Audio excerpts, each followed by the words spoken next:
The following podcast has been rated PGN. Parental guidance is neglected. Boy, it's been a long time since we've had a little father-son chat. I am your father. Father, if you can hear me, I failed. Don't let your mother smell that beer on your breath. She'll take it out on me. I'm here with my dad. I know what you're gonna say, son. And you're right. You're right. Who is your daddy and what does he do? I've abandoned my boy! Hey everybody, welcome back. What are they listening to, Jackson? What are they listening to? Listening to Parental Guidance Neglected. Parental guidance. By the way, welcome back, Jackson, and all of our 15 listeners. It's good to be back. We apologize for the delay. Jackson, is it Parental Guidance Neglected podcast, or is it the Parental Guidance is Neglected podcast? I know it's PGN because you wouldn't put the I in there. Right, you wouldn't put the I. The way it's written out is Parental Guidance Neglected. Right. But the saying, like even our intro is like, the following motion picture has been rated PG. PGN. PGN, Parental Guidance is neglected. neglected. Yeah, that's a good point. Before we go international and we start really making the money. This is just the demo. We haven't done the full experience yet. And we have to be prepared when we start taking on, Corolla and Rogan and Bill Burr and those guys. We got to make sure we're nailed in. So when you tell people, hey, what's your podcast? Do you go, oh, it's short PGN podcast, short for Parental Guidance Neglected? Or do you go, nice burp, huh? Parental Guidance is Neglected. I say Parental Guidance Neglected just because that's the way it's typed in. Also, you know I'm just now realizing is that my webcam is slightly fisheyed, so my wall is like curved. Oh, yeah, it is. Look at that. That's so... I look like I'm in like an early 90s music video. Yeah. It's like a Duran to the lens shot. So, yeah. Well, okay, PGN. I don't know if you want to put the is in. You can put the is. I put the is. Jackson doesn't. Maybe that's good that you don't put the is and I do, because, again, the theme, 2 generations. Exactly. We've got a little diversity here in name and presentation. Agreeing to disagree, even on the Absolutely. formal name of the podcast. We had a little couple weeks sabbatical. I know the fans were just dying to have us back because of all the 100%. big blockbuster movies that are not coming out right now. You are, Jackson, if anyone's watching on our YouTube channel, and you should be, and subscribe if you haven't, you are not in your bedroom anymore. Where the hell? What is that white void of nothingness you're in? Yeah, I moved into my off-campus apartment here back at school and moved back in. The stuff that I used to put up my posters still hasn't come in yet, so I haven't been able to decorate as well. But what do you mean the stuff to put up your posters? What does that mean? So because I'm not this isn't like a permanent residence for me. I'm in an apartment that's rented out by my school. Mm-hmm. I'm not allowed to use pins to put posters in. I have to use tape, and I guess they make special tape called dorm tape that you use to hang up posters. So it's what I used last year. Doesn't peel the paint off. Tape. Or the posters, also, which is always good because I want to reuse them. But but I haven't. They haven't come in yet. They said they delivered like 5 days ago, but the distributor said that UPS is just weird and does that sometimes. So if I don't get it soon, I'm just gonna get a refund and find them somewhere else. But you look like you're in a prison cell. I do. It looks more. I promise you, it looks more bleak over the over the internet than it does in person. But yeah, I'm sitting here on my new desk that I put together yesterday. Oh, Guess how long it took me? Let's see. Well, I delivered the desk to you. It's IKEA special, which means you probably needed an Allen wrench and a lot of patience with instructions. But you seem kind of cocky, so I'm going to say it took you 10 minutes. It took me 3.5 hours to build this desk. That sounds about right for I was IKEA. Literally, I woke up and I was like, I should put my desk together. So I was just kind of, I had everything sprawled out in the kitchen area, and all my roommates just watched me struggle to screw in screws into this desk. It's looking good though. I'm very happy with it. Okay, well, I'm glad you're happy with it. You had a very limited space to work with, so we had to find a very small desk. Let me ask you this. This is the two things whenever you put together anything from IKEA. One, did you have leftover screws that you're like, I should have used those somewhere. I don't know why. I must have missed something. And follow-up question. One leftover screw. One leftover screw. And was there any part during the construction of said desk that you were like, I'm not even going with the instructions anymore. I got the gist here. I'm going to Allen wrench screw this piece of crappy plywood to this other one. So I'm reading the instructions, right? Right. And I get to like step 35. Swedish, right? Step 35. They're not in any language. There's just pictures. Right. And so I get to step 35. Right. 35. I get to step 35, and it all of a sudden it goes from step 35 to step 9, and I'm like, what just happened? And so I'm like, okay, maybe I got a misprint of instructions. And so I Google the instructions, and no, the official instructions are like that too. For some reason, they just double print everything starting from like 9.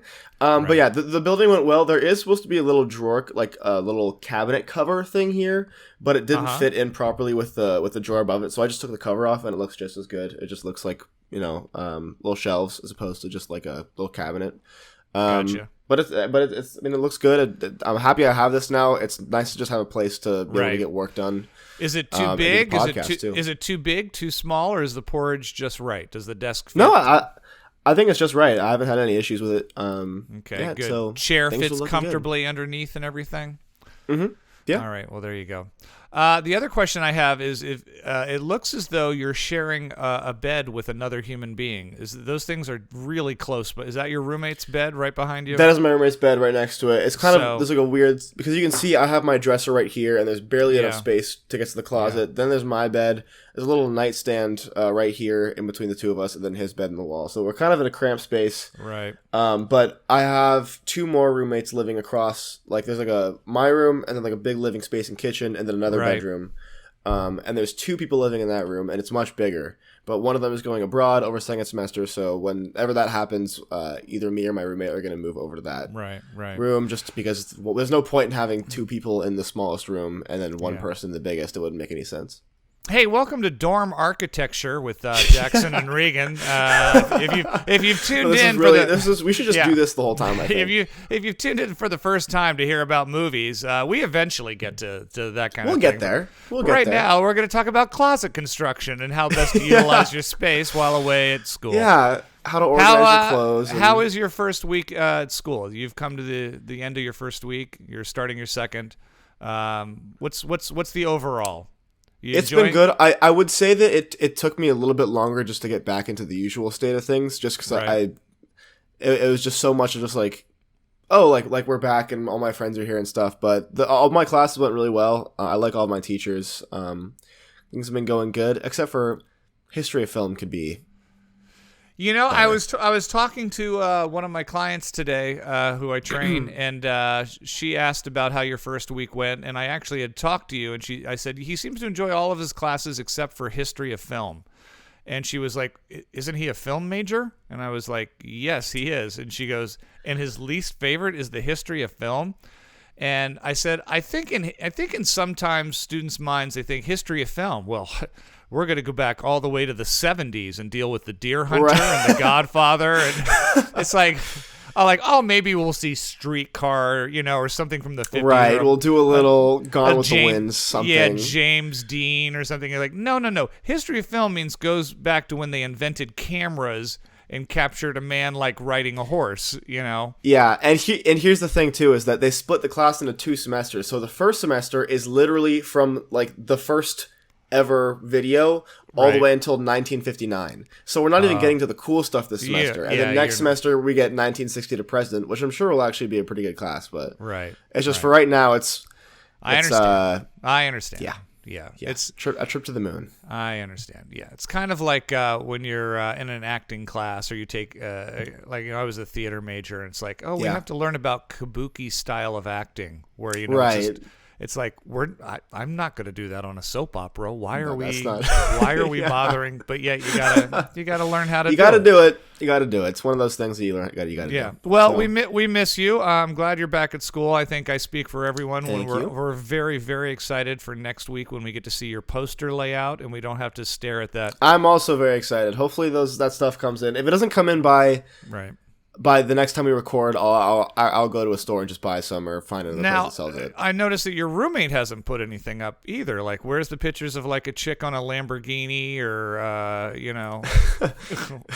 well, maybe not. So yeah, I was gonna say my roommate's gay, which is funny. It's like, okay, a guy on a Lamborghini, or I don't know. Does he not want to? Does he not want to decorate or what? No, and it's funny because he kind of gave me the majority of the room too. I was like, where do you I'm going to be putting posters up. Like, where do you want the cutoff to be? And he said like right above the nightstand, which means that I get this big chunk of space for me, which was good because I got a lot of posters. But nice. Yeah. Oh, okay. Yeah. All right. Well, I look forward to seeing how you and your roommate decorate the layout. It's the PGN podcast where we talk about everything but movies. That will come last. But films, yeah.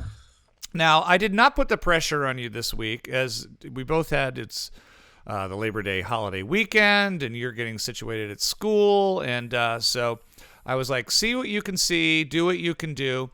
When we last left you, though, we had teased that there was a ton of look at you shaking the camera. Yeah, there was a ton of movies that were coming out in the theater, none of which looked all that exciting. It's kind of the dumping season right now. These are, again, over the next month or so, you're kind of seeing films that either one tested poorly or the studio is just not crazy about because they know that this is back to school time and people aren't hitting the theater as much. Although with the heat wave, we might as well talk about, and you're going to love this, Jackson. I don't know if you saw the announcement today.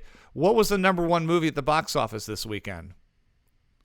Setting an historical record by returning to number one. Maverick? Yes, Top Gun Maverick was the... Fuck that movie. Go away. I'm so sick of it. I'm so sick of it. The pickings are so slim, and people just desperately wanted to get out of the heat and into an air-conditioned theater this weekend that they flooded back, and they're like, well, we're not going to go see Honk for Jesus or 3,000 Years, so Maverick returned to the number one box office spot this weekend, which I think is... set some kind of record on a film that returns to number one after being off for like several months. But it just keeps rolling, buddy. Do you miss your job at the theater? Do you miss tearing the tickets and scanning the tickets? I should say. We will. I went back obviously to go see 3,000 Years of Longing. Back to an AMC. Right. And I kind of walked in and I was like, the excitement, the electricity of it. Oh my God! Nicole Kidman came on and I was like, I know I'm back home. But I don't miss the job. I miss getting free things. I miss it's like $11 for popcorn. That's still that's a reality. Yeah. But it's not so bad. I did go to the AMC once. I went to a small little Arthouse theater a couple times too since we've been down here, and that was kind of a nice experience too. But we can get into that later. Yeah. Well, since you bring it up, we did both go to the big theaters, and we saw one film. I had visions of seeing about 3 or 4, but much like Jackson returning to school, my time is limited, and I care about you people only so much.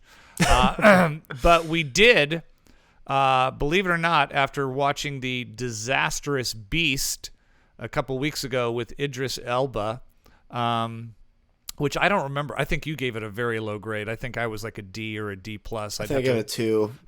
Yeah, it was not a good film. We somehow forced ourselves to go back to see another Idris Elba movie. This one is called 3,000 Years of Longing. It's not doing well at the box office, although it's getting, I'd say, fairly good reviews from the critics. I think it's got like a I'd say so too. Like a 70, 72 on Rotten Tomatoes. So that's about 3/4. And audiences seem somewhat split. It is, I guess, best described, Jackson, and you can help me out here, as I saw one critic describe it as Aladdin for adults. It's definitely, don't be fooled by the trailer and the vivid colors and the magic of a woman finding a genie in a bottle. It is definitely an adult film. It's pretty heavy on violence and nudity. Not that I thought any of it was particularly graphic. It's just... I don't want to startle our viewers who go out and see it. It's directed by George Miller, Australian film director who's best known for the Mad Max movies. He's done all of them, including the reboot for Fury Road, which was really good a few years ago. I love Fury Road. That was such a good movie. Yeah. You really need to go back and revisit the first three too. They're fun films. Cool. But he's a very eccentric director. He also did the sequel to Babe, Pig in the City. He did the Happy Feet animated movies, the penguin ones. George Miller he's definitely an accomplished and very versatile director. This is a very visual story, visual film. It involves Tilda Swinton. What are your thoughts on Tilda Swinton before we get in the film, Jackson? There's a lot that I haven't seen her in, to be fair. If you would have asked me where I know Tilda Swinton from, I'd be, Doctor Strange would be my Strange, answer. Yeah. But I don't have anything against her. I know she was. Was she in Suspiria? The new one? That I don't know. She might have been. I don't know. I know she's been in some cool things. I think she's a quirky actress. She takes on very quirky roles. Very interesting look. It stars her as a older single woman who's had a rough go at love and has become kind of a lover of storytelling and a teacher as well, and opens up a genie in a bottle with his Idris Elba. And I'd say the majority of the film takes place in a hotel room as Idris retells how he got to be in that bottle in the first place and how he got to be her. It's a romantic film at times. Tonally, it's a little, I wouldn't say it's an adventure film by any stretch of the imagination, but it is a bit adventurous in moments. Yeah. But at its heart, it's a love story between the two. Jackson, your thoughts on 3,000 Years of Longing? When we first saw the trailer together, I think we both kind of had a moment where it was like, this is going to be a Jackson movie. You were excited about this film. I was not. Particularly. Why? So here, a little test here. Why do you think I was so excited for this movie? What about the trailer do you think stuck out to me the most? You are very visual. You're going through a visual stage right now. I think you like experimental. I think you like things that are outside of the box. It looked quirky. It looked as though Miller was trying new things tonally with the camera and with the acting, and I believe he did all that. I think that was all accomplished. Okay, yeah. I think that's what attracted all of those were a part of it, but the biggest thing was the music. Because I don't know if you remember, but the music had the trailer, this awesome like synthy, like it made it seem so exciting and fresh. Right. And that's what kind of like gave me the impression that like, oh, this is going to be like an really cool like adventure-y kind of dive into like history and genies and stuff. Did they use that music in the trailer in the actual film? I don't remember. Nope. That was kind of my main one of the biggest problems with this movie is it was begging for a score and was almost silent the entire time. I'll say, this was to be honest, one of my biggest disappointments of the year. If I had to be honest, I was really, really excited for this. And what I feel like what was advertised to me was not what I got. The trailer seemed way different than what the actual movie was. The movie was almost kind of like maybe I'm using this word wrong, but like I think is an anthology the right word, where it's kind of like it starts in one place, but it's like storytelling and you kind of bounce around different stories. Yeah, it was very much like a fable, you know, like it was a lot like that. A lot of chapter. I think they even had headings like Chapter 4. How I fell in love with a prince during the times of pyramids and it was like a moral fable at times that turned into a love story, I guess. No, definitely. I think here's my two biggest problems with this movie. It's the first one is that I don't think Tilda Swinton and Idris Elba had any kind of chemistry, and I think their relationship moved too fast. None. No chemistry was there at all. There was no spark. Yeah, that was my first problem. The minute she declares there's some love there, I was like, really? Because you don't even seem and interested it went in each other. 0 to 100 kind of out of nowhere, too, where it just kind of didn't seem like it was going that way, and then she kind of just popped it up, and it didn't feel right. So there was that. And then the movie kind of just wanted to end a couple times, and then just kind of kept going. There were a couple fade to blacks that happened pretty close to the ending, where I was like, oh, this is the finish. This is the finale. And it just kept going, and I was like, "Oh my god, we're still here!" Like, what? Wow, this is right. I really thought that would be the end of it, and just some weird little side things that happened that I was just like, that was such a weird little added on. I don't understand, like her neighbors. I didn't really understand how they kind of tied into the rest of the movie. Yeah, there was some bickering, semi-racist, like bigoted neighbors, old lady neighbors. That every once in a while would yell across the but then they kind of get along yards. At the end. They have with the little walnut things that she was giving them. Yeah. Overall, I can deep down I can respect George Miller, because from the movies of his that I have seen, this does not seem like his kind of thing. It was ambitious.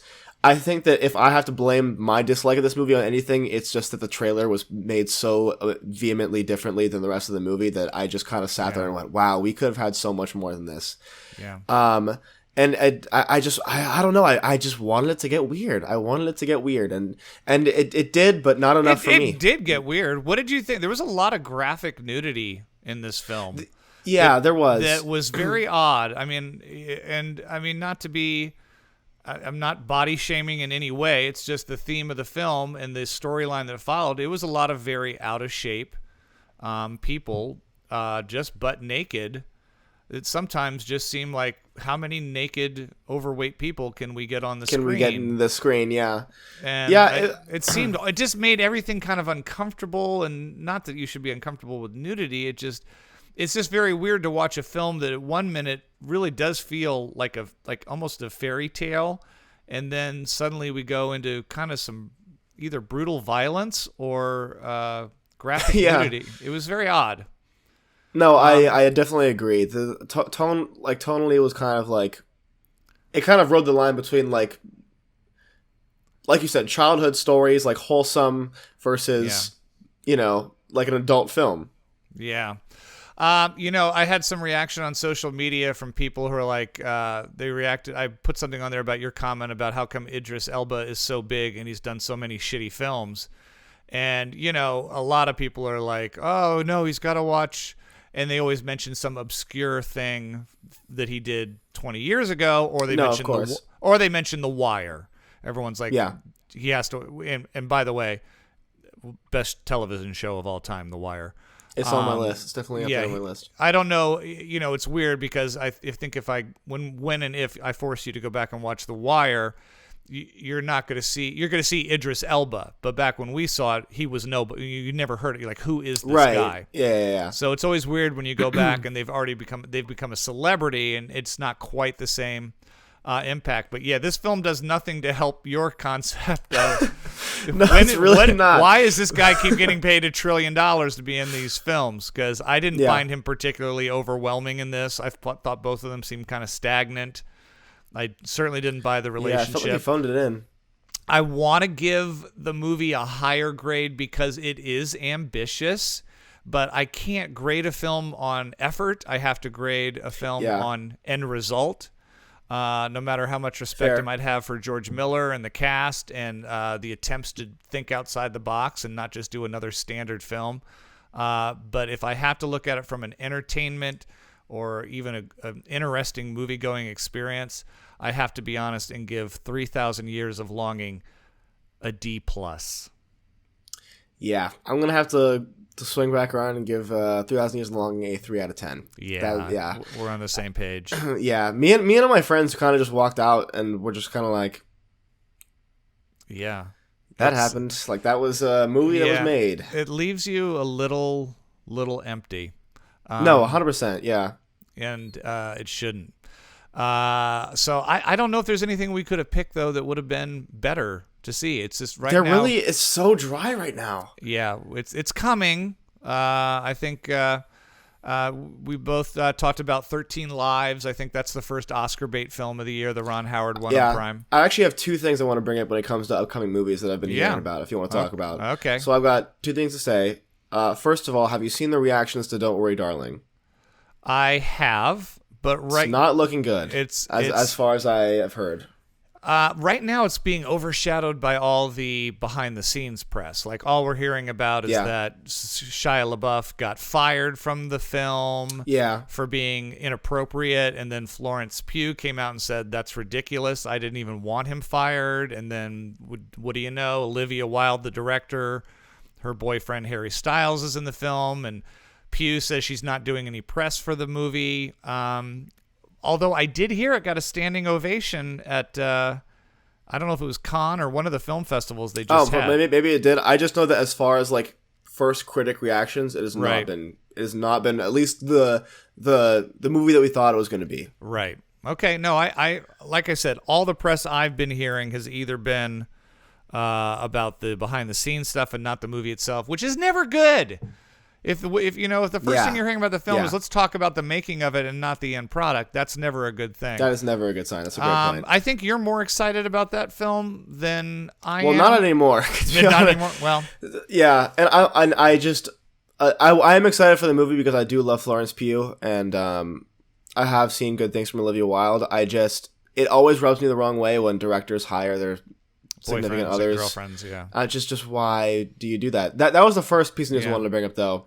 The second, though, is apparently Brendan Fraser is back. I don't know if you've been hearing about this new Aronofsky movie. Is he still fat, Brendan Fraser? Or he is. He's in a movie called The Whale. He stars in a movie called The Whale. The newest I think it's Darren Aronofsky, and he plays an overweight teacher.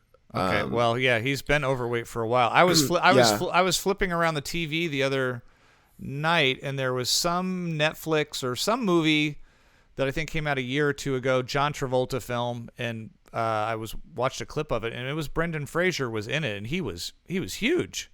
He is huge, but he got a 6-minute standing ovation for his performance at I think it was Cannes, and he got pretty emotional, and I think that's very.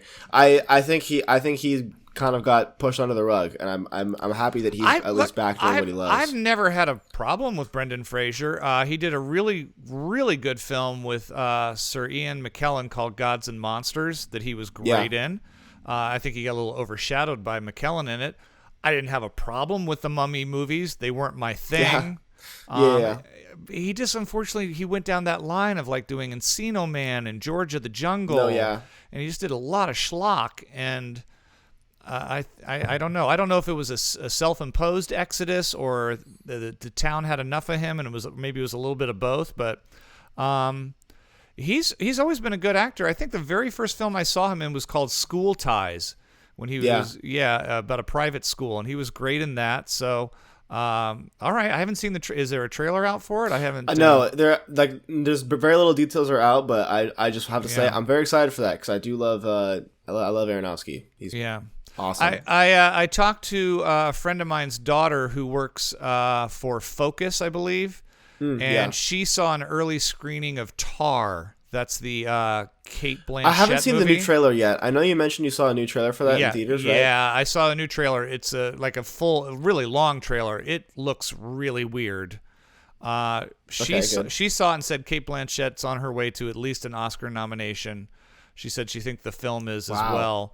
I said, but is it going to do well? And she goes, I don't know. It's definitely odd. So I'm very excited for that movie. Yeah. She said she enjoyed it. She said it's got Oscar nominations coming, but it's not going to be a universally loved film. It's a little strange. That's the one that Kate Blanchett plays a conductor. But go online and we'll talk about it. See if you can find the new trailer, not the one where she's just blowing smoke out of her face. Okay, for sure. Yeah. So they're coming. They're coming. Everybody, be patient. Be patient. So they're on their way. Yeah, I mean, in the meantime, we're trying to sift through what we can. Give us the rundown, Jackson. On you said you've been seeing a lot of movies. I mean, without going crazy, I saw so many movies this week. Oh my gosh, here we go. Let's get a lot of movies. Let's get the abbreviated takes on all these. We'll do a little. Yeah. We'll do a little. Let me just. And I'll let you know if I've seen them. Okay. So the first thing I watched was I rewatched Meantime while I was studying. Okay, I know Robert Pattinson. You and No. Meantime's the Tim Roth with the Mike Lee what's movie. the one with Robert Pattinson where he plays a The drug Lighthouse? Addict? No, Good Time. Good Times. Okay, I knew it which had is times based in it. off of Meantime, so you were actually pretty close. Oh, there you go. So I watched that. I watched a movie called Close Up. Close Up. It's a movie made in the Middle East. It's God. So the way it's actually really interesting how this was made. So the filmmaker hired, it's based off of a true story, but the filmmaker hired all of the people involved in the story to remake the movie. And it's a true story about a guy who pretends to be a film director to live in people's houses. And like you get to watch his trial, and it's the actual guy playing himself, and so it's really interesting. How do you hear about something like this? Do you word got of mouth? Word, yeah. Because I got to be honest with you, I haven't been to a cocktail party lately where the movie Close Up from the Middle East hasn't come up. I mean, no, it's really hitting. That comes up a lot. Nah, it's been going around my. What do you give Close Up? What would you give a Close Up? I gave it an 8. It was awesome. Oh. Great concept. All right. Really interesting way of like just talking about filmmaking. Would I like it? Would I like it, or would I give it a 2? Or I think you might have found it a little boring. I don't think you would have hated it. It wasn't like experimental or anything. It was actually a really interesting true story. I just don't think that you would have liked it as much as I did. So there was that. I watched Mulholland Drive with all my friends. So I loved it. David Lynch. So yeah, you're on the Lynch train right now. I am on the Lynch train. This has been on my list for a long time. This is probably my favorite movie of his that he's made so far. Probably tied with Fire Walk with Me. I really like this. You like both those? You like both those movies better than Blue Velvet? I have to rewatch Blue Velvet because I think that I wasn't properly prepared for that. Right. You know, I didn't know about David Lynch when I saw that movie, so I kind of watched it and went, "Oh, this is wow. What are we doing here?" And you have not seen Wild at Heart yet, have you? No, I'm missing. That's Nicolas Cage at 11. Wait till you see. He's pretty much doing Elvis. I haven't seen the 3 big ones of his. I haven't seen are Wild at Heart, Elephant Man, and Inland Empire. Those are the 3 big ones I haven't seen, but I've seen all the other ones. You've seen Eraserhead and yeah, loved Eraserhead. I never saw the what's the last one you mentioned there? Inland Empire. Yeah, I don't know. Laura Dern. Yeah, I haven't seen that one. Got mixed reviews. I know that. Elephant Man is. I like Elephant Man on stage better, and I like Elephant Man when the Elephant Man is not in makeup. So it's like. That to me is the way the story is supposed to be told. The film is fine. It's in black and white. It's Anthony Hopkins. Yeah. And the movie is about Treves, about the doctor. It's not about the Elephant Man. Really? Okay, interesting. Yeah. No. When you see the play, the person who goes through the change, the person that you're emotionally really connecting with, is Treves. It's about his story. But the Elephant Man performance, if you ever see it on stage, it always starts with a man. It's John Hurt, right, in the movie. John Hurt in the film, yeah. It's a he's standing there. There's no makeup, and then as Treves describes his deformities, you see the actor kind of contort and that's really cool, actually. And I shift like that. into it, and then he stays like that the rest of the show. It's a really powerful play. I wish they had done the movie without all the makeup. I think it's distracting and takes away from the performance, but it's still worth seeing. Okay, definitely. Mulholland Drive gets 9 out of 10. 9 out of 10. Loved it. 9 out of 10. Really great. Look at Jackson. I went back lesbian to thriller. He's big into lesbian thrillers. Went back to theaters to go see a local theater did a screening of There Will Be Blood. They had a There Will Be Blood weekend. I've abandoned my boy. Yeah. We have in our church a sinner. No, I love that movie though. It was so good to see it in theaters finally. I know. I respect it. I just did not enjoy it. That's fair. It's long, but yeah, the performances are so great. I love the cinematography. But I love that was awesome. I love P.T. Anderson, and I respect it, but it just did not resonate with me. What do you give that? Is that still a solid 10 for you? That's a 10. That's just a perfect movie. Okay. Right. We went back the next day to the same theater to go watch a screening of some 60s musical French film that I got dragged into called The Umbrellas of Cherbourg. I've heard of that. It's a pretty famous foreign film. It's pretty famous. It inspired La La Land. It's directed by Jacques Demy, who's pretty big overseas. Wow, that was pretty boring. The whole thing was sung. You're not a not musical a single fan. line was. Yeah, I know. I'm just saying it's like not a single line was not sung. Is it like Les Mis where they're doing that annoying like, oh, the kitchen, it needs to be clean. Yes, it was literally that the whole time. But why do I not have any sponges? Like that kind of thing? It was exactly like that, and I was not a fan. I gave it a 4, though. I respected it. The cinematography was pretty good. I went back. I'm sorry. That's Jesus, are you studying at all? You are gonna. I am studying. Okay, don't fail out of school because you're watching French musicals. I went back to the same Arthouse theater too. They did a screening of Fallen Angels, the Wong Kar-wai movie. Loved it. I'd already seen it, but it was just great to see it in theaters. Quick 9 out of 10. Just 9 out of 10. A fun movie. Look at you. And then me and my friends went. No one's ever going to see any of these films. Go ahead. I know. And then I have 4 more left. 4, Jesus, Mary and Joseph. So we're gonna have to have a segment called Jackson's Pretentious Arthouse Corner. Let's check in with the Pretentious Arthouse Corner. Me and my friends. I found an Iranian comedy from 1960 called Tehar Mihor. What are you talking about? And all the women play men, and all the men play women, and it's really good. No, I'm just kidding. Me and my friends went and got together and just saw My Neighbor Totoro. Just good little wholesome Studio Ghibli classic. One of my favorite movies. I love it so much. Oh, you saw little anime. A quick 10. The last 3 movies I saw, I spent yesterday with my friends watching the entirety of the Before trilogy. That's the before sunrise, after sunset, 10 minutes past sunflower time. Before sunrise, before sunset, before midnight, and they were really great. They were really great as always. 17 hours of Ethan, Hawke, and Julie Delpy just Look, spewing if you think about I can't nothing. sit down and watch Julie Delpy for 8 hours straight, you are a crazy person. She's gorgeous. She's gorgeous. She's fantastic in those movies as well. Yeah. Wow. Okay, so you watched that trilogy again, and I know that's currently like 10. And then there's one more movie I saw, but we can get into that later. Yeah, we will here at the PGN podcast. We're a little movie heavy today. We never know where the conversation's going to go. So before we get into our audience pick, John Krenus, I hope I'm saying your name right, John. John Krenus. Fingers John crossed. Krenus, who's a devout follower of this podcast. He's a big fan. He gave us our pick for a horrible film that he wanted us to sit through. I'll get to that in a second. Before we sat down with his pick for the week, I happened to be flipping around going, you know what, I got to watch something else. Just a film to talk about. I'll watch something I'll watch something streaming. I thought about watching, there's a new Netflix movie. I don't know the name of it. It's with Kevin Hart and Mark Wahlberg, and it looks horrific. A comedy about, I don't know. A couple buddies like being reunited, and that was a pass. Right. I guess what I'm trying to say, Jackson, is I wish I had chosen that one.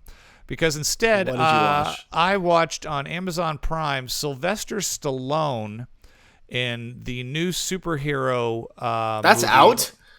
I didn't even know that came out. Yeah, Samaritan. Starring Sylvester Stallone, directed by Julius Avery, who did Overlord, which I think was that horror Nazi movie that was out a couple. I kind of like that, actually. Okay. I haven't seen it in a long time, but he directed this. It's Sylvester Stallone accompanied by a cute kid. Why do they put precocious little kids? This kid's name, and I kid you not, I had to double check. His name is Javon Wana Walton. So he goes by in real life or in the movie? No, in real life. Wana Walton. Yeah, Wanna, Wana Walton. Huh. Okay. He's fine. He's just a kid. This involves. I'm not gonna go into depth about this. Yeah. If you've seen the trailers, Sylvester Stallone is Samaritan, who was the good guy. There used to be a villain named Nemesis. They would go up against each other. They might have been brothers. I don't know. Who could tell? Supposedly, they both died while fighting in a warehouse fire. And when you know it, Sylvester Stallone, who's now a garbage man, is Samaritan in hiding because, I don't know, he's had enough of that.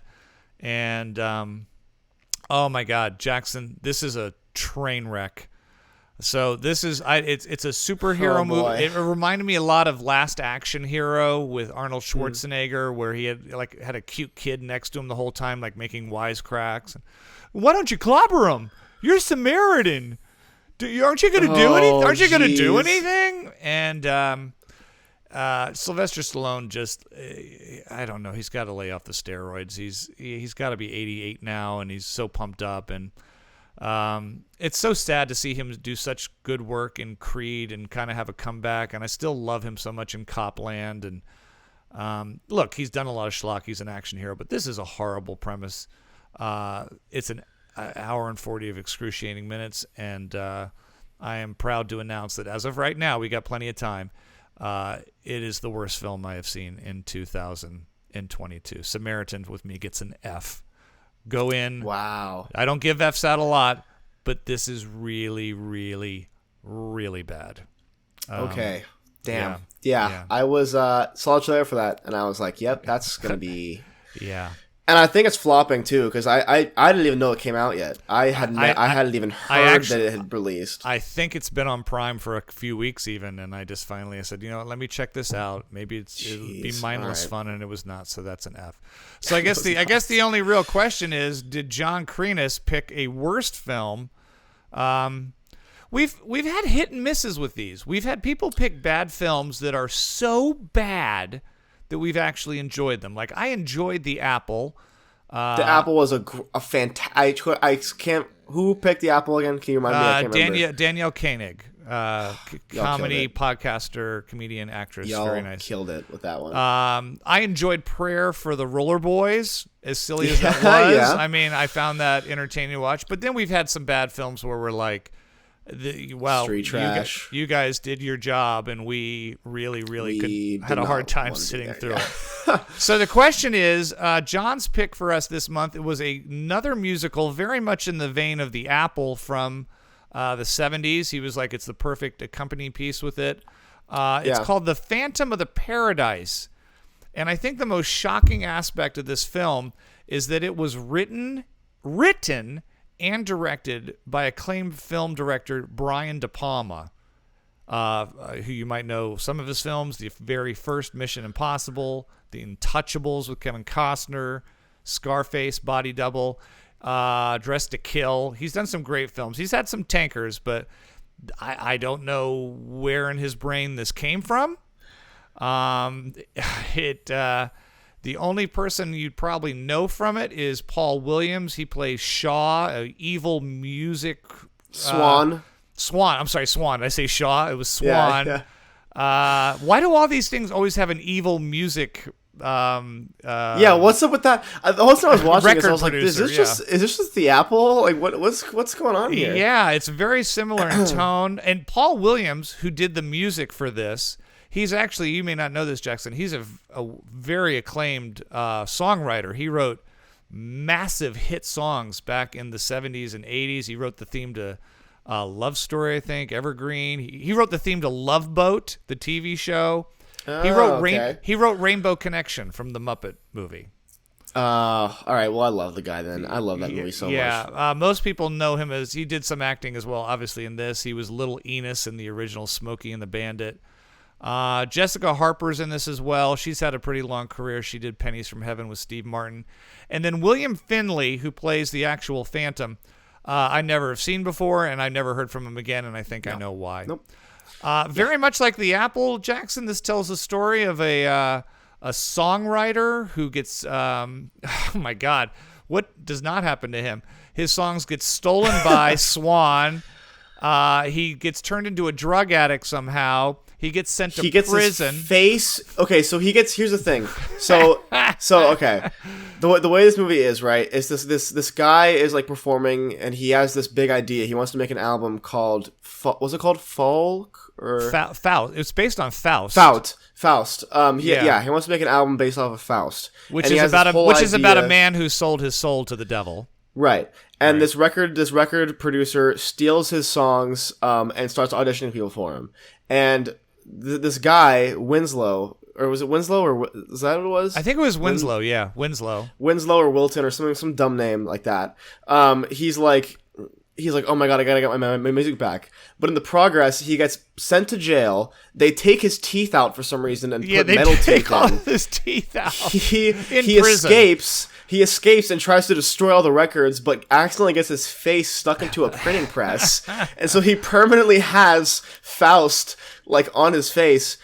And then he gets kind of sent away, and the rest of the movie is kind of a revenge story of how he's gonna try to get his songs back. I love how you say the name Wilton is so stupid when the lead actress in the songstress, her name's Phoenix. Then they bring in a rock star who, I kid you not, is named Beef. His name is Beef. Beef, who is so over the top homosexual. It was very flamboyant, very fruity. Horrible stereotypes from that era. Yeah. You know what? Here's my big problem, and I kind of wanted to have fun with this, and I really didn't. I was the same way. I'm so glad you said that. I was like, I want this to be just as kitschy and fun as The Apple, but you know what I think the big problem was? When there was music, the music sucked. I mean... Yeah, it wasn't good.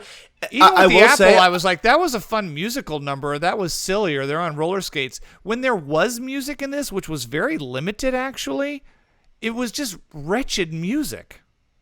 No, it wasn't good, and the music itself, like they have a lot of scenes where they do songs from like what ends up being the play that they turn Faust into, right? And it's not about Faust. Yeah, it's just like they're dancing. It's like, oh, we're coming back from the grave, and I'm like, maybe that has something to do, but like like the whole time, like, what is going on?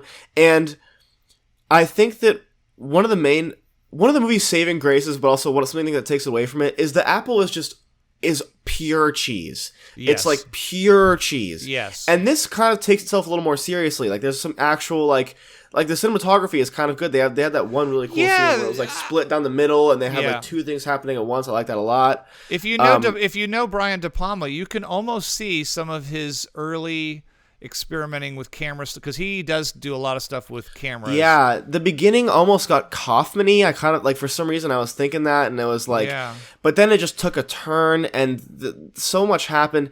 I saw some review. I think I was looking at reviews, and someone said it was like a worse version, a way worse version of Rocky Horror Picture Show. Like if you took away all of the things that make that movie great, if you took away the fun of it, the very first number, the very first one with like the Greaser doo-wop group, that was good. I was like, oh, this seems so cheesy and it's over the top and it's kind of silly, and then that song's over. That's what opens the movie, and then it's just this dark, sad, bleak, and not funny. And unfortunately, John, I know you thought the ending was super confusing too. I was like, "What is going on?" And Swan is getting carried away, and he's trying to crawl away. And, and you know what? You know what was the funniest scene of the whole movie that I like laughed out loud to was when he makes this vow where he says that anyone who tries to perform Faust, he's going to kill. Right. And so Beef tries to perform Faust, and lo and behold, he throws like a lightning bolt at him, and he catches on fire and dies. Right. Which isn't the funniest part. The funniest part to me is that right after that happens, they replace him with Phoenix, the girl that he wants to sing Faust. Right. And as she's getting on stage, he's up in the rafters, and he just chokes out a lighting guy. Yeah. And why? And you want to know why? Because he wanted the spotlight to be on her. But in my head, I'm like, he probably would have put the spotlight on her anyways. Yeah, she's kind of the star of the show. She's the only one singing. You didn't have to do that. It was like, it was so pointless. You just killed someone for no reason. And his performance is just, oh my God. If I had $1 for every time he did the like robotic like, oh my God, he gave it his all, man. Not surprised that we never really heard from William Finley, the star of The Phantom of the Paradise again. John, I wanted to kind of be on board with this, and I would say it started good. It became a bit of a slog fest to get through, and by the Yeah. last half hour, I was begging. I was it just to be checked over. out. There was too much going on. I was like, I'm kind of lost in the lore of things. I don't Yeah. really know what is the motivation anymore. So I would say that, John, if you were trying to pick a film to really torture us, success. You succeeded. Most definitely a success. I don't think I can put it up on the shelf with Apple and Prayer for the Roller Boys as a successful failure. Yeah. So the Phantom of the Paradise for me gets a very, very well-deserved F+. And the only reason I give it the plus is because Brian De Palma did a couple cool things with the camera, and that is about I'm the exact same way. I'm going to give this a 2 because sometimes there were some cool things happening. There were some cool things happening sometimes, but and Yeah. So, again, John, in many ways, mission accomplished. You tortured us. No, this was definitely a mission accomplished. We said pick a movie that was absolutely horrible. I think that we are now hopeful that one of these movies will go is so bad it's good. Yeah. But which isn't the goal, but I think it's turned into that for us just to get through it. Yeah. Oh, please, dear God, be something that I find joy out of this in some way as a train wreck. But John, great suggestion. Keep them coming, and I hope because I think he put something on my social media like, if you don't love this movie, I'm unsubscribing from your YouTube channel. So I hope you stay. No. I hope you stay with us. You know what? I did find out that this movie does have a pretty massive cult following. Like it really does, which is so strange to me because I feel like there's just better movies. I don't in the get same it. vein, There's no sing along aspect like in Rocky Horror or even The Apple. It doesn't seem like the kind of movie that has funny lines or some kind of through line that people could jump on. So I am surprised to hear that, but maybe we missed something, Jackson. It's the PGN podcast. Jackson Burns, Regan Burns, discussing movies, pop culture. You haven't watched anything on TV, have you? You don't have time for that. Hey, did you finish TV shows? Yeah, did you finish up The Boys season 3? I finished with The Boys season 3. I'm taking a 6 Feet Under class, so I've been watching. Oh, that's right. What did you think of the third season of The Boys? Did it succeed? Has it gotten better? Same? Little worse? It was really good. I think it was better than season 2 in my opinion. Okay. I liked there was some new character introduction that I thought kind of spiced things up a little bit. Okay. I think that it's hard for them to get back to the charm that was the first season. Yeah. It's always tough. It's not new. It's not new and fresh it was good anymore. though. It was definitely good and definitely worth seeing. I thought there was a lot of what I like about them is that they're able to do political commentary without being so on the nose that it's annoying. They do it well, and they do make a lot of COVID references, but in a way that is kind of so far removed from that it's funny. Like they do it very well. So I appreciate that a lot. And 6 Feet Under has been fantastic. I'm definitely hooked. I can only watch as much as my teacher assigns because I can't get ahead of the class. But I'm 6 episodes in right now, and the acting is great. The writing is so smart. I love the concept. 6 Feet Under, which was for those who don't remember. By the way, The Boys is available on Prime. That's their anti-superhero show. If you haven't heard of that, just finished their third season.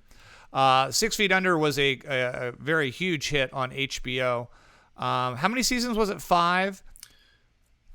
I believe so, 5 seasons. This is my recollection. I'll be curious to see as you take a course in this. And the course has to do with a show and death, right? Like you talk about. It's about dealing with death and dying through the lens of 6 Feet Under. And 6 Feet Under. Michael C. Hall and Peter. I forget the other guy's name now.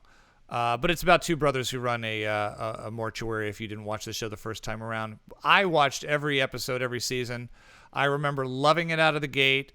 I do feel it's a show that I'll see what you say, Jackson. I do feel like it outstayed its welcome. Maybe one season too many. Like I think by the 4th or 5th season, you're starting to go, this needs to wrap up. It's not as compelling as it was. But it is a show that had if the last season was not great, the final episode is done very well. It's like a show that it sticks the landing very good, which kind of makes up for what I think was maybe one season too many. My teacher actually touched on that because he said that who's Alan Ball? Ball, who wrote the show, creator, and he wrote American Beauty. If you haven't seen that as well, so he wanted it to be 3 seasons. Like that was the initial plan, was 3 seasons. Yeah. And then HBO said, "Look, we want 2 more," and he said, "You know what? Fine, I'll do 2 more seasons, but after that, it's kaput." Yeah. So it was originally supposed to be shorter than that. So actually, that does make sense. But we'll see. A bit dragged. Yeah, we'll see. Definitely, for sure. Let me know. And I started the House of Dragons. That's the prequel to Game of Thrones.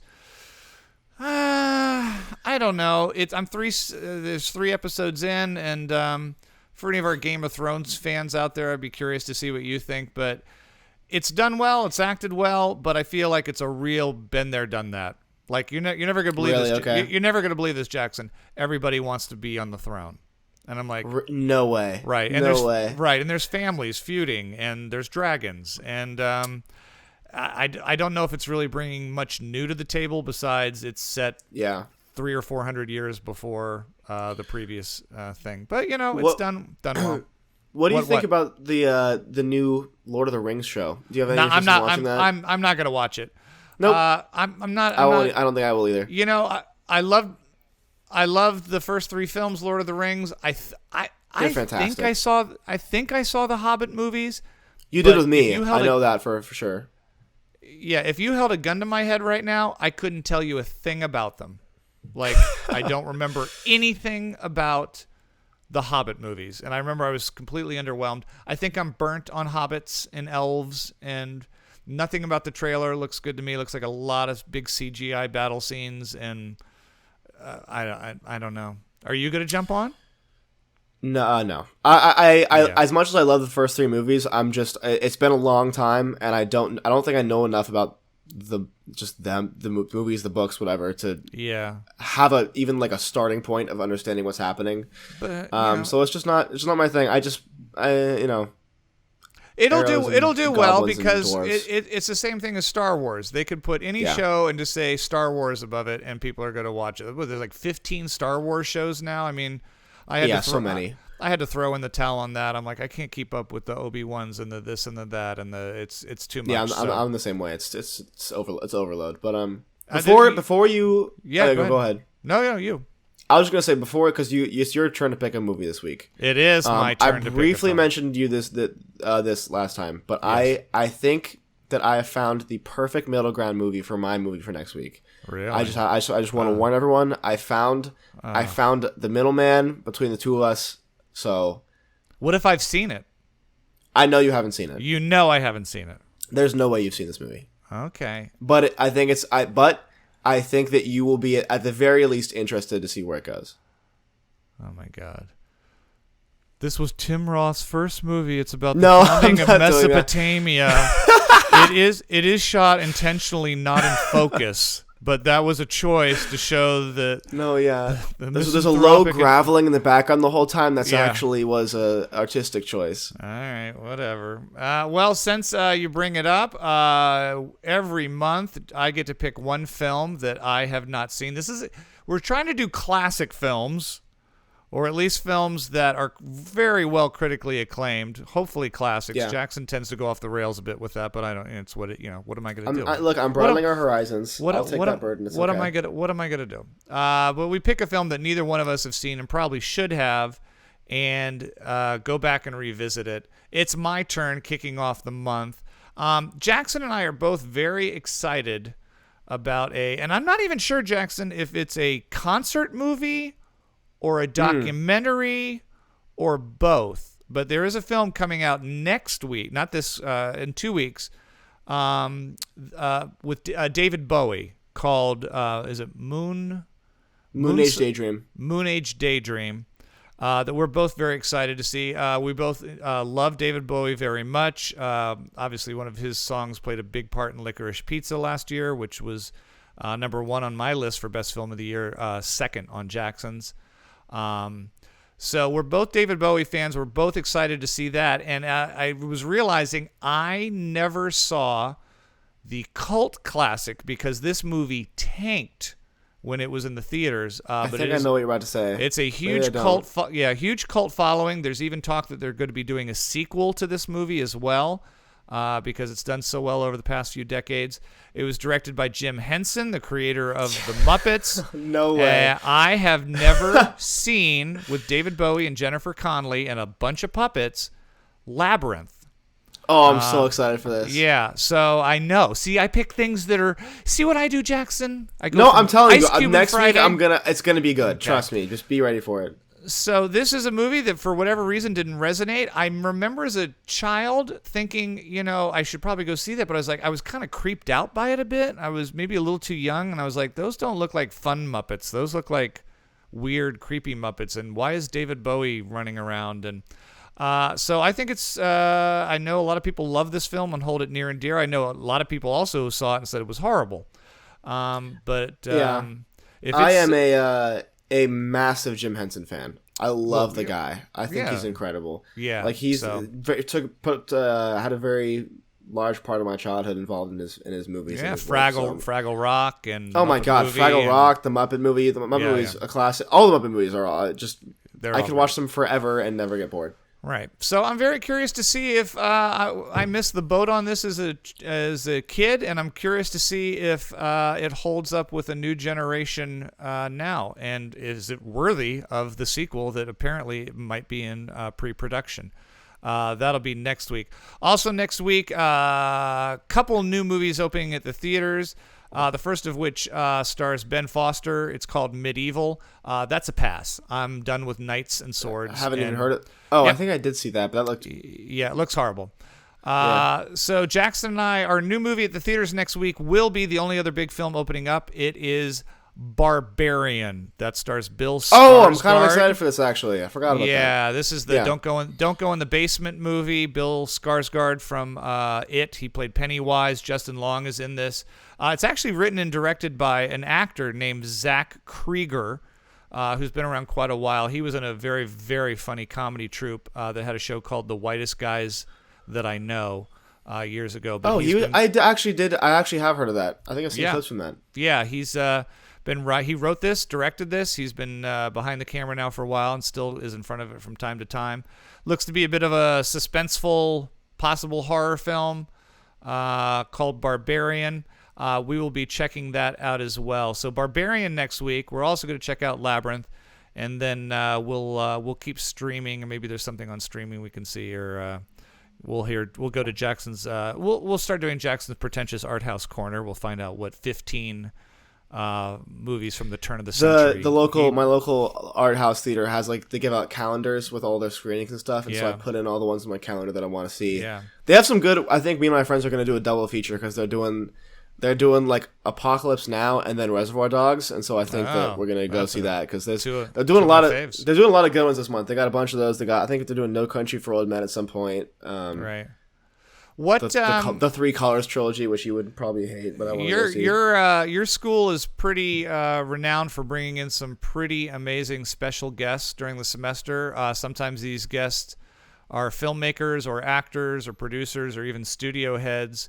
And often they'll screen one of their projects and then do a Q&A with you guys afterwards. Is there anyone this semester, by chance, you're excited about, Jackson? Michelle Yeoh's coming. Yeah, Michelle Yeoh from Crouching I'm so Tiger. Unbelievably excited. Now, do you want them to screen Everything Everywhere all at once?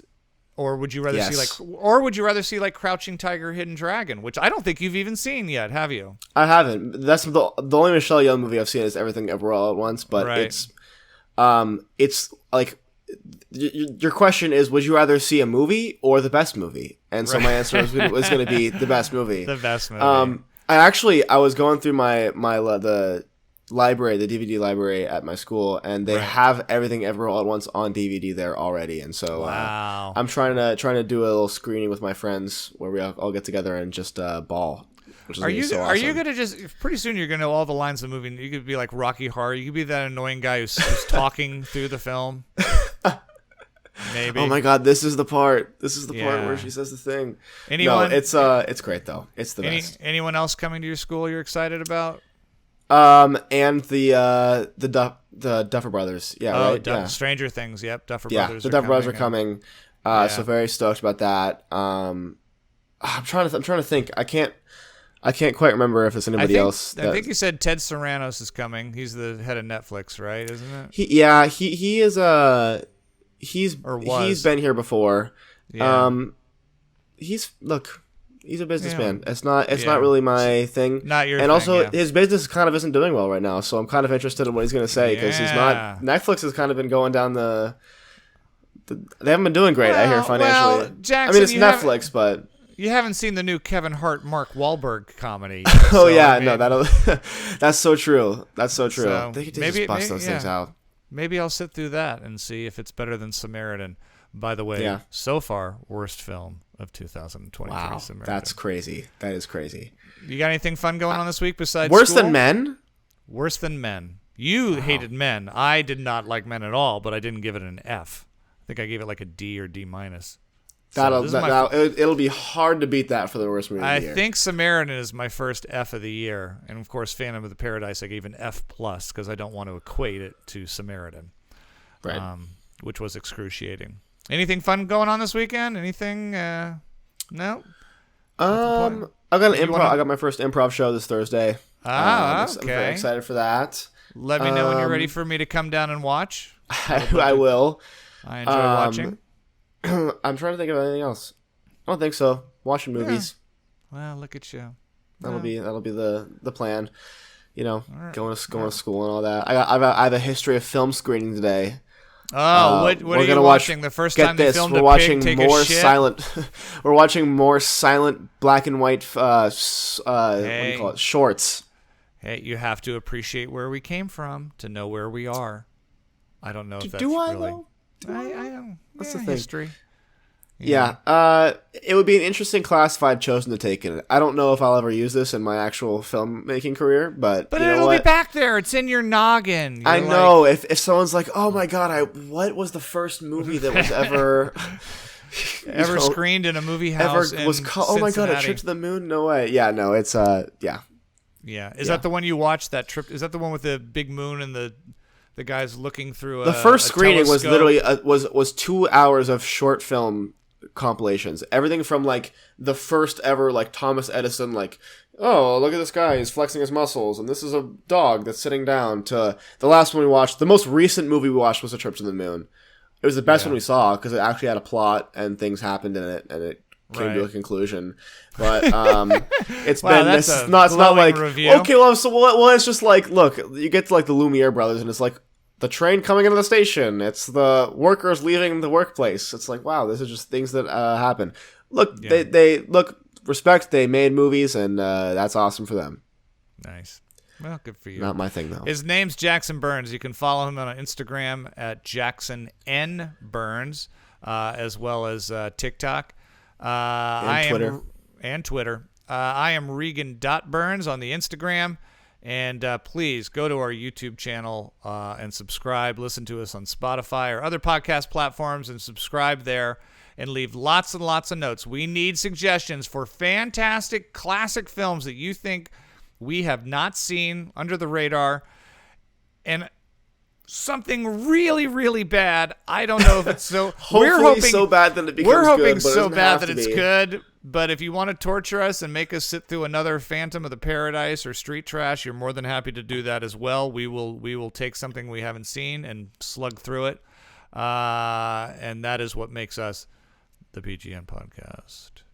Absolutely. Do we need to change our theme music? You think? Like, do we have to add new? No, not the music. I love the music, which was composed by your buddy. Do we need to change like the voice things? Like, are we going to be like? Or I like it. I kind of like it. I'm kind of liking it. I think that still works. I don't know any other movies that would be that have dad lines in it. You know, it was hard enough to find the ones we got. Yeah. Makes sense. I forgot. Yeah, that's funny. All right, yeah. I just can't get over how close you and your roommates' beds are. It's a cramped room, and this is the only configuration that works. It's that's nice. I just hope neither one of you snore. No, I was worried about that, but we're in the clear. We're in the clear for both of us. So yeah. All right, just be careful with the self-loving. You know what I mean? You know what I'm talking about. You were the worst. Hey, how's that? How's that for a note to finish? Yeah, that was a great. That was a great finishing note there. That was really good. I'm glad that we can end on that. Love you, buddy. I'll see you next time. Thanks, everybody. Love you too. See you later. Thank you for watching.